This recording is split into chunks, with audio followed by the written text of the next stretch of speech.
Magandang araw, mabuhay! Narito ang ikalawang pangkat upang magbahagi ng impormasyong patalastas na may kinalaman sa kalinisan sa ating pang-araw-araw na buhay.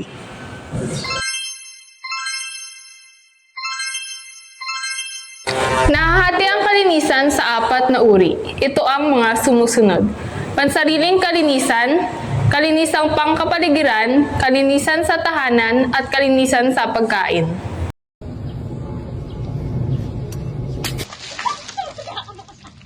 Ang wastong pansariling kalinisan ay nangangahulugang pagpapanatiling malinis at malusog ang lahat ng bahagi ng katawan. Ito ay mahalagang bahagi ng pagpapanatili ng pisikal at mental na kalusugan.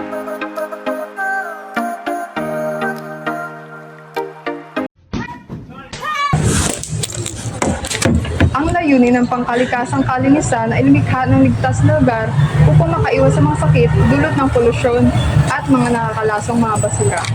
Put your head on my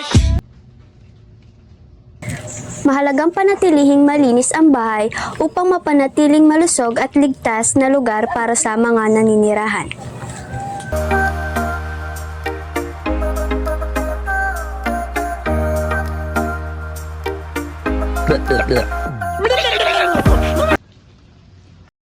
Isa sa pinakamalaking panganib sa kalusugan ng isang populasyon ay ang kontaminadong pagkain.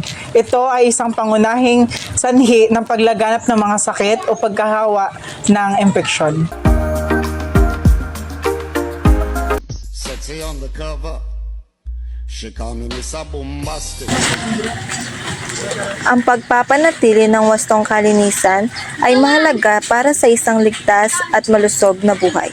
Para sa karagdagang katanungan o tulong, tumawag lamang sa numerong 0912-345-6789. Manatiling malusog at malinis. Salamat!